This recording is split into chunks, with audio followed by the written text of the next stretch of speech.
प्रियंका और आप देख रहे हैं इंडिया पब्लिक खबर।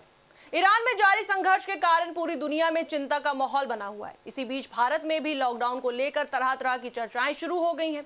सोशल मीडिया में और लोगों के बीच ये बात तेजी से फैल रही है कि ईंधन की कमी के चलते केंद्र सरकार लॉकडाउन जैसा बड़ा फैसला ले सकती है। हालांकि सरकार ने इन सभी दावों को पूरी तरह से खारिज कर दिया है और लोगों से अफवाहों पर ध्यान न देने की अपील की है। वहीं केंद्रीय गृह मंत्री अमित शाह ने इस मुद्दे पर स्पष्ट बयान देते हुए कहा कि देश में एलपीजी सिलेंडर या ईंधन की कोई कमी नहीं है। उन्होंने कहा कि भू राजनीतिक तनाव के कारण भले ही वैश्विक तेल की कीमतों में उतार चढ़ाव हो रहा हो, लेकिन भारत आपूर्ति और कीमतों को नियंत्रित रखने में सफल रहा है। जब दुनिया भर में खुदरा कीमतें बढ़ रही हैं, तब भारत एकमात्र ऐसा देश है जहां पेट्रोल और डीजल की कीमतों में वृद्धि नहीं हुई है।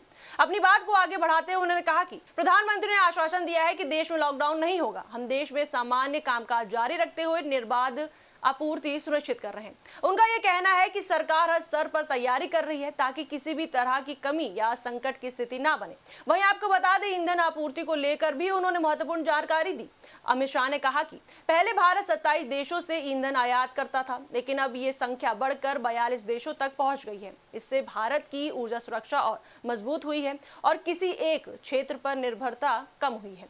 वहीं इस पूरे मामले पर प्रधानमंत्री नरेंद्र मोदी ने भी स्थिति स्पष्ट कर दी है। उन्होंने मुख्यमंत्रियों के साथ एक महत्वपूर्ण बैठक की अध्यक्षता करते हुए कहा कि पश्चिम एशिया में चल रही स्थिति लगातार बढ़ रही है और इस पर नजर बनाए रखना बेहद जरूरी है। प्रधानमंत्री ने कहा कि आर्थिक और व्यापारिक स्थिरता बनाए रखना, ऊर्जा सुरक्षा सुनिश्चित करना, उद्योग और आपूर्ति श्रृंखलाओं को मजबूत करना तथा नागरिकों के हितों की रक्षा करना सरकार की सर्वोच्च प्राथमिकता है।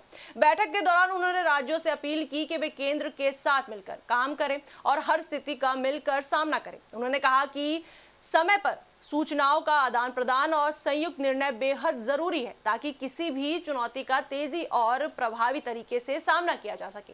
प्रधानमंत्री मोदी ने मुख्यमंत्रियों को निर्देश दिया कि वे अपने अपने राज्यों में आपूर्ति श्रृंखलाओं के सुचारू संचालन को सुनिश्चित करें। साथ ही उन्होंने जमाखोरी और मुनाफाखोरी के खिलाफ सख्त कार्रवाई करने को भी कहा। साथ ही उन्होंने अफवाहों के खतरे पर भी जोर दिया और कहा कि गलत सूचनाएं लोगों में डर और भ्रम पैदा करती हैं, इसलिए जरूरी है कि सटीक और विश्वसनीय जानकारी समय पर लोगों तक पहुंचाई जाए। प्रधानमंत्री ने अपने बयान में कोविड-19 महामारी के समय का भी जिक्र किया। उन्होंने कहा कि उस दौरान केंद्र और राज्यों ने मिलकर टीम इंडिया के रूप में काम किया था और देश को बड़ी चुनौतियों से बाहर निकाला था। उन्होंने कहा कि वही सहयोग और समन्वय की भावना आज भी भारत की सबसे बड़ी ताकत है।